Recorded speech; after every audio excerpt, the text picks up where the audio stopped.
Silakan waktu tempat Dr. Mira 20 menit, silakan. Baik, dokter, terima kasih dok atas kesempatannya. Sebelumnya terima kasih kepada panitia yang telah memberikan kesempatan kepada saya untuk membawakan materi untuk siang hari ini. Saya ditugaskan dari PABDI untuk membawakan tentang update pneumonia. Update di pneumonia khususnya mengenai CAP dan HAP. Mohon izin, apakah slide saya sudah terlihat, dok? Terlihat jelas, Dr. Mira. Maaf. Tapi belum slideshow ya. Baik, dok. Baik, terima kasih. Bismillahirrahmanirrahim. Baik, siang hari ini kita akan mendengarkan mengenai updates in pneumonia kepada teman sejawat, dokter semua sekalian. Sebagai kilas balik ya, sebagai satu quick review, kita mengenal bahwa dari Sir William Osler dari tahun 1900 dulu sudah mengatakan bahwa pneumonia ini merupakan captain of the man of the dead. Jadi memang penyebab kematian dari dulu, bahkan hingga sampai sekarang, masih mortalitasnya itu kalau tidak salah itu kelima tertinggi penyebab mortalitas di seluruh dunia. Nah, per definisi, pneumonia ini merupakan suatu inflamasi pada parenkim paru yang biasanya disebabkan oleh proses infeksi. Yang paling sering untuk menyebabkan infeksinya itu bisa berupa bakteri, virus, ataupun jamur. Nah, untuk penegakan diagnosis pneumonia, kita memang berpatokan kepada presentasi klinis, kemudian penemuan radiologis, nah itu baru kita dapat menegakkan diagnosis pneumonia.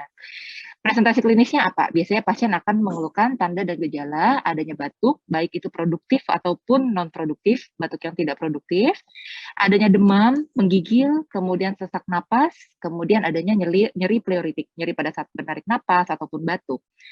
Nah, kemudian ditambahkan dengan temuan dari radiologis, ditemukan adanya infiltrat, ditemukan adanya konsolidasi baru, maka kita dapat menegakkan diagnosis pneumonia. Ini adalah contoh-contoh foto toraks pasien-pasien dengan pneumonia, di mana ini kita dapat melihat adanya konsolidasi lobaris, kemudian kalau di foto kedua kita dapat melihat konsolidasi diffuse di kedua paru.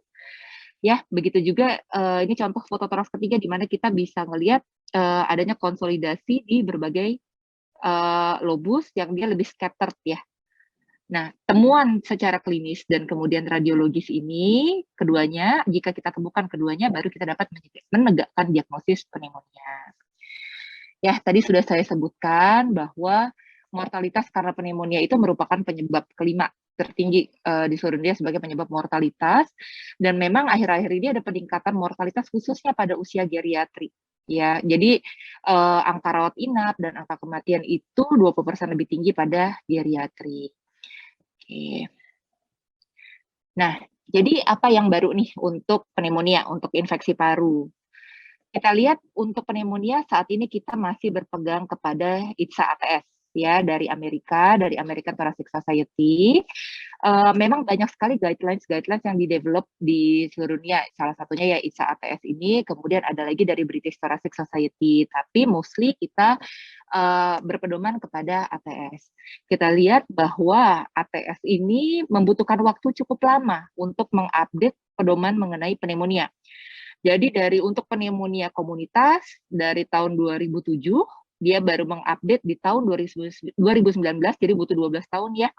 Kemudian untuk HAP yang pneumonia nosokomial, HAP, VAP dari tahun 2004 ini dulu dikeluarkan oleh ITSA ATS, kemudian diperbaharui di 2016.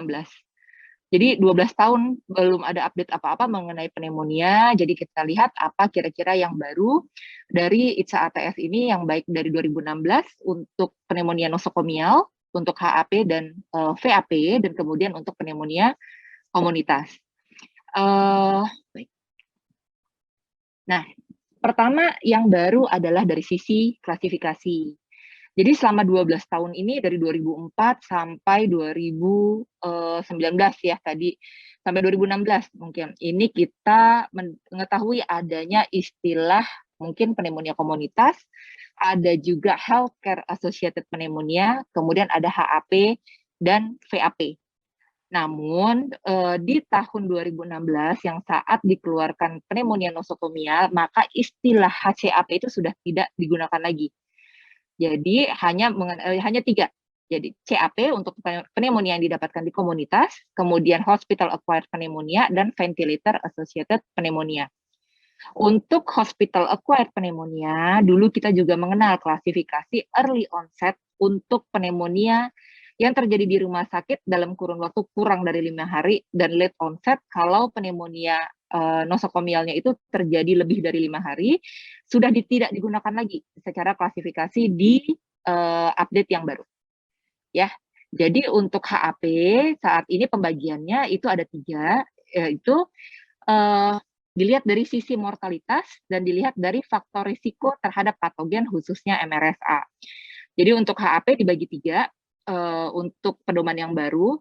Yang pertama adalah untuk mortalitasnya tidak tinggi dan tidak ada faktor risiko terhadap kuman-kuman MRSA.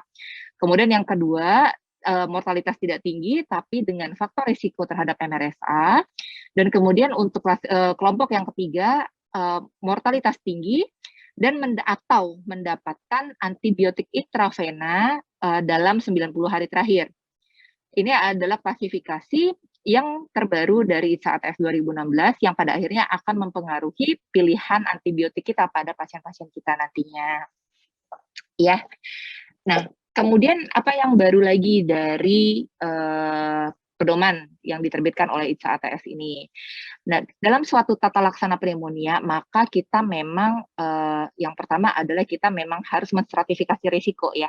Stratifikasi risiko ini pada pasien-pasien pneumonia gunanya adalah menentukan yang pertama apakah pasien bisa dirawat inap ataupun bisa rawat jalan kalau untuk pneumonia komunitas. Nah, kalau dulu kita menentukan untuk stratifikasi risiko ini bisa menggunakan sistem scoring baik KERP65 ataupun PSI score. Nah, namun untuk yang di tahun 2019 ini dari ITSA-ATS lebih mengencourage untuk menggunakan PSI scoring system dibandingkan KERP65. Ini untuk mengingatkan bahwa yang tabel biru ini adalah PSI scoring system. Dan tabel pink ini adalah yang KERP65, di mana kita lihat memang lebih banyak yang dinilai nih untuk PSI scoring system, sehingga kemungkinan miss itu lebih sedikit, walaupun memang jadinya kalau di sini kita memang akan membutuhkan pemeriksaan penunjang yang lebih banyak. Ya, jadi kita lihat kalau untuk PSI scoring system ada faktor usia, kemudian jenis kelamin, baru kemudian apakah tinggal di panti jompo seperti itu, kemudian apakah ada komorbid neoplasia, penyakit liver, CHF, CVD maupun sakit ginjal. Baru dari komponen laboratoriumnya diperiksakan pH ureum, kemudian natrium, glukosa, ini cukup banyak, dan khususnya ini di sini untuk pemeriksaan fisik adanya perubahan status mental, jadi perubahan kesadaran, baru kemudian dari laju napas, kemudian systolic blood pressure, suhu, dan heart rate. Ya, nanti dibagi ke 5 kelas risiko, di mana kalau untuk kelas 1-2-nya itu masih bisa dirawat jalan. Yang ketiga ini kita masih bisa rawat jalan, namun memang dapat juga dipertimbangkan rawat inap tergantung dari pelaku rawat pasiennya ini. Kemudian untuk yang 4-5 memang mutlak harus dirawat inap, bahkan yang di 5 ini sebaiknya dirawat di ICU. Nah, kalau KERP65 memang komponennya lebih simpel, ya mungkin kalau misalnya di daerah-daerah yang sulit untuk memenuhi semua pemeriksaan penunjang seperti yang diminta pada PSI, masih dapat menggunakan stratifikasi dengan KERP65 yang dinilai adalah confusion, disorientasi. Ini adakah disorientasi ruang, tempat, waktu, dan orang, kemudian urea, kemudian RR, blood pressure, dan usia di atas 65 tahun. Di mana KERP65 0 sampai 1 ini pasien masih bisa rawat jalan, 2 ke atas itu pasien harus rawat inap. Oke. Nah, selain stratifikasi risiko untuk memutuskan apakah pasien harus dirawat inap ataupun dirawat jalan, pada pedoman di ITSA-ATS yang 2019 ini, kita juga ditekankan untuk mencari faktor risiko terhadap patogen-patogen khusus untuk baik itu pada pneumonia komunitas, pneumonia yang nosokomial, baik HAP ataupun VAP. Patogen khusus yang dimaksud ini adalah faktor risiko terhadap patogen MRSA dan Pseudomonas. Ya, kita lihat ya, karena MRSA dan Pseudomonas ini jika terdeteksi, maka kita harus keep in mind bahwa oh ini pasien-pasiennya kemungkinan besar tidak akan respon dengan antibiotik empiris yang biasa, maka kita akan mempengaruhi tata laksana antibiotik yang kita pilih terhadap pasien-pasien kita. Nah, kita lihat untuk faktor risiko kuatnya ini kalau untuk MRSA. Jadi jika pada pasien kita ternyata sebelumnya ada kolonisasi MRSA, atau bahkan memang sudah pernah terinfeksi MRSA, terbukti terinfeksi MRSA sebelumnya, atau pada pemeriksaan gram, itu ditemukan sputum gram, itu ditemukan adanya gram positif koki pada pewarnaan gram sputum. Oke, sedangkan untuk Pseudomonas sama tadi adanya kolonisasi ataupun infeksi Pseudomonas sebelumnya, dan kemudian pada pewarnaan gram sputum yang sederhana itu ditemukan adanya bakteri batang gram negatif pada pewarnaan gram. Atau pasien dirawat inap dan menerima IV antibiotik intravena dalam 3 bulan terakhir. Ya, ini cukup penting. Kenapa? Supaya antibiotik pada pasien-pasien kita dengan memilih antibiotik mungkin yang terlalu spektrum luas gitu. Karena penggunaan antibiotik ini yang penting kita tanyakan riwayatnya kepada pasien, khususnya yang intravena. Tidak berarti kalau misalnya pasien tadinya dirawat untuk karena serangan jantung, kemudian pasien korangiografi, maka itu bukan faktor risiko Pseudomonas. Sering sekali ditemukan bahwa banyak yang akhirnya meresepkan antibiotik spektrum luas karena adanya riwayat perawatan di rumah sakit pada pasien. Padahal pada riwayatan perawatan sebelumnya pasien tidak menerima antibiotik sama sekali. Ya, yang ketiga faktor risiko ini adalah untuk faktor risiko MRSA dan Pseudomonas, namun ada faktor-faktor lain yang harus dipertimbangkan, namun terutama kita harus mencari yang 3 faktor utama tadi. Oke, selain untuk faktor risiko terhadap patogen MRSA dan Pseudomonas, maka kita harus mencari kemungkinan apakah pasien kita itu ada faktor risiko pada patogen yang drug resistant. Drug resistance-nya ini bukan hanya Pseudomonas pada kelompok Pseudomonas ataupun MRSA, tapi juga ada drug resistant Streptococcus maupun drug resistant gram negatif yang lain. Kan paling sering bakteri untuk saat ini di Indonesia memang ternyata bakteri gram negatif itu yang paling banyak menyebabkan pneumonia. Dan kita harus melihat apakah pasien-pasien kita ini ada kemungkinan bahwa patogennya itu yang drug resistant terhadap antibiotik lini pertama. Ya, ini contohnya untuk drug resistant Streptococcus pneumonia, usia di atas 65 dan memang mendapatkan terapi macrolide ataupun beta-lactam dalam 3 bulan terakhir. Nah, ini untuk kondisi di Indonesia saat ini, pada kondisi pandemi COVID ini, di mana orang sangat gampang ya seperti untuk mengkonsumsi azithromycin, ini patut kita tanyakan. Oke, begitu juga untuk yang gram negatif, apakah ada penggunaan antibiotik, apakah ada riwayat perawatan, apakah pasien ada riwayat penyakit kardiopulmonar sebelumnya ataupun ada underlying malignancy. Bukan berarti kita dari awal harus memilih antibiotik spektrum luas, tapi kita harus berhati-hati bahwa ada kemungkinan pasien-pasien kita tidak akan respon. Jadi kita harus benar-benar memantau secara klinis dan kalau memang memungkinkan dipantau dengan marker-marker infeksi yang lebih objektif. Oke. Nah, kemudian apa lagi yang baru untuk tata laksana? Nah, tadi saya sudah menyebutkan bahwa untuk tata laksana yang optimal pada pneumonia, yang pertama tadi kita harus mengakses faktor risiko. Faktor risiko untuk mengetahui kira-kira etiologi patogennya ini yang paling mungkin apa. Kemudian mengakses severity of illness ya untuk memandu untuk perawatan atau tidak serta penggunaan antibiotik supaya tidak under treatment ataupun over treatment. Kemudian yang paling penting adalah rational usage of antibiotik, penggunaan antibiotik yang rasional. Nah, ini adalah rekomendasi tata laksana antibiotik untuk pneumonia komunitas pada ITSA ATS yang 2019. Di mana perbedaannya? Kalau yang di pedoman yang 2007, maka di 2007 itu merekomendasikan penggunaan macrolide sebagai lini pertama untuk pneumonia rawat jalan. Jadi dibagi tadi bahwa kan kita dari stratifikasi risiko kita memutuskan apakah pasien kita ini layak untuk dirawat jalan atau memang harus kita observasi di rumah sakit. Nah, kalau memang rawat jalan, yang berbeda adalah untuk saat ini direkomendasikan untuk penggunaan beta-lactam dulu. Jadi kita lihat apakah pasien ada komorbid atau tidak.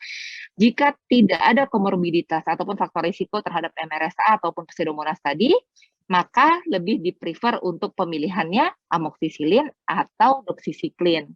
Ya, atau memang macrolide, tapi kalau memang kita ada data lokal pneumonia resistance-nya itu kurang dari 25%. Sayangnya mungkin di Indonesia masih sedikit nih data mengenai pneumococcal resistance. Nah, kalau pasien-pasien dengan komorbid di sini adalah penyakit jantung kronik, penyakit paru, liver, dan penyakit ginjal, diabetes mellitus, ya. Maka untuk rawat jalan dianjurkan adalah kombinasi amoxicillin clavulanat atau cefalsporin plus macrolide atau doxycycline atau monoterapi dengan respiratory fluoroquinolone. Ini untuk yang rawat jalan.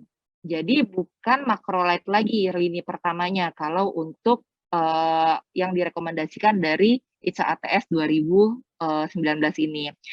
Bagaimana kalau untuk yang inpatient ya? Untuk inpatient maka dibagi lagi nih untuk pasien-pasien yang dirawat inap non severe ataupun severe. Ya, di sini dilihat kalau untuk standar regimennya ini kita masih bisa memberikan beta-lactam plus macrolide kombinasi atau respiratory fluoroquinolone tunggal.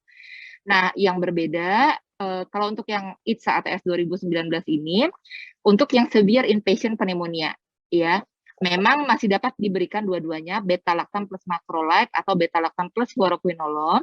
Tapi di sini pun dari ICSA ini masih merekomendasikan lini pertama walaupun pasien severe inpatient itu tetap diberikan beta-lactam plus macrolide. Ya, baru terkait dengan faktor risiko MRSA dan Pseudomonas tadi, disitulah kita harus melakukan penyesuaian-penyesuaian kapan kita harus menambahkan anti MRSA ataupun anti Pseudomonas. Nah, kalau untuk HAP, untuk pneumonia nosokomial, HAP dan VAP. Ini adalah rekomendasi untuk HAP, Hospital Acquired Pneumonia. Tadi saya sudah sebutkan dibagi menjadi 3 kelompok untuk HAP. Yang tidak risiko tinggi terhadap mortalitas, maka cukup antibiotiknya tunggal. Kapan kita sebut faktor risiko mortalitas tinggi? Hanya 2. Pasien membutuhkan support, ventilatory support untuk gagal napas, dan kemudian pasien mengalami shock. 2 itu. Kalau misalnya tidak ada, maka kita dapat mempertimbangkan pemberian antibiotik tunggal. Pilihannya adalah piperacillin tazobactam, cefepime, ataupun levofloxacin, dan kemudian golongan carbapenem. Oke. Waktunya 3 menit lagi, Dr. Mira. Baik, Dok. Kalau yang tidak, terima kasih Dok. Gitu. Kalau yang tidak risiko tinggi, tapi dengan faktor risiko MRSA, pilihannya sama, tapi ditambah vancomycin atau linezolid. Namun kalau misalnya pasien dengan mortalitas risiko tinggi atau menerima antibiotik IV dalam 3 bulan terakhir, kita gunakan kombinasi antara antipseudomonal beta-lactam atau fluoroquinolone, antipseudomonal beta-lactam dengan fluoroquinolone atau golongan aminoglycoside plus tadi anti MRSA, vancomycin dan linezolid. Ya, begitu juga untuk VAP direkomendasikan adalah kombinasi antara 3 golongan, jadi kurang lebih sama dengan yang HAP high risk mortality tadi. Jadi kombinasi antara anti MRSA, kemudian dengan antibiotik antipseudomonal beta-lactam sama yang non beta-lactam untuk antipseudomonalnya. Nah, saat ini di era pandemi, bagaimana kita menggunakan antibiotik yang rasional di era pandemi ini? Ya, kita selalu berpikir bahwa pneumonia seringnya itu karena infeksi bakteri. Tapi kalau untuk saat ini kita harus berpikir bahwa pneumonia pada pasien kita ini disebabkan oleh virus. Yang pertama. Nah, ini ada suatu systematic review ya. Jadi tadi untuk pemilihan antibiotik yang rasional. Dari 3.300 pasien COVID-19, ya, yang ternyata kemudian terbukti 3,5% mengalami koinfeksi bakteri pada saat awal datang ke dokter, kemudian 14% mengalami infeksi sekunder saat kemudian follow up.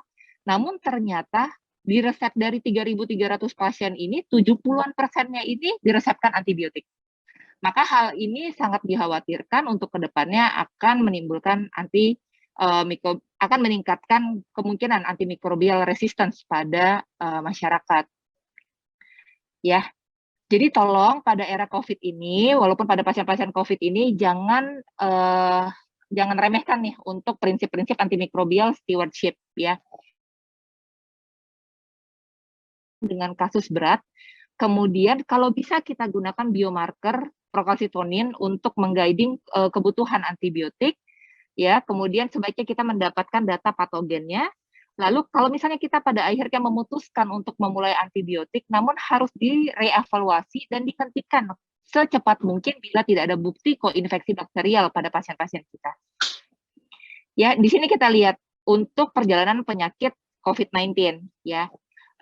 Kita lihat bahwa kemungkinan infeksi sekunder terbentuknya infeksi sekunder pada pasien biasanya setelah minggu kedua. Jadi kalau misalnya pasien-pasien COVID kita ini mengalami perburukan sebelum 2 minggu, maka kita harus berpikir bahwa kemungkinan yang terjadi pada pasien perburukan adalah akibat COVID-nya. Namun kalau kemudian pasien mengalami perburukan klinis setelah minggu kedua, memang kita harus berpikir infeksi sekunder sebagai penyebab perburukan pada pasien, dan disitulah mungkin timing kita untuk menambahkan antibiotik pada pasien. Ya, dari NIH maupun WHO juga menyarankan untuk meng-hold pemberian antibiotik secara empiris, setidak-tidaknya hanya diberikan pada pasien moderate to severe COVID-19.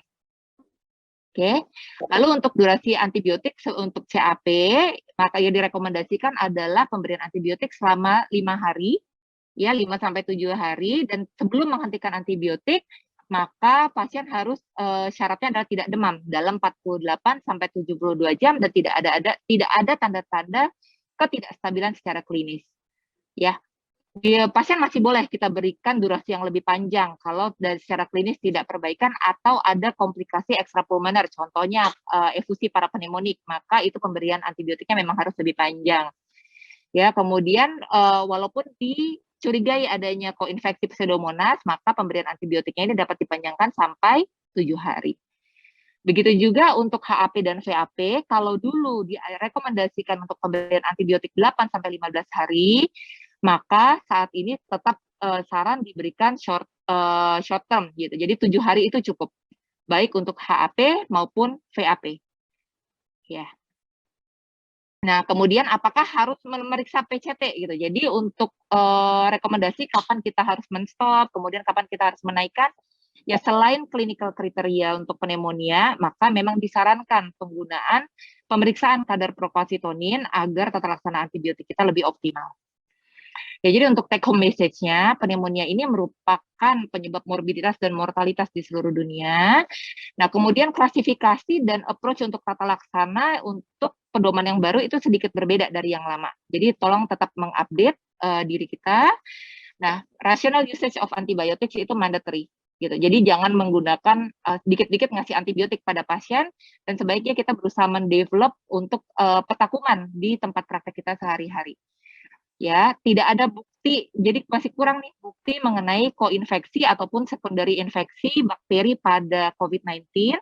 Jadi jangan sembarangan untuk meresepkan antibiotik pada pasien-pasien COVID-19 kalau untuk di era pandemi saat ini. Demikian yang dapat saya sampaikan, Dok. Terima kasih. Assalamualaikum warahmatullahi wabarakatuh.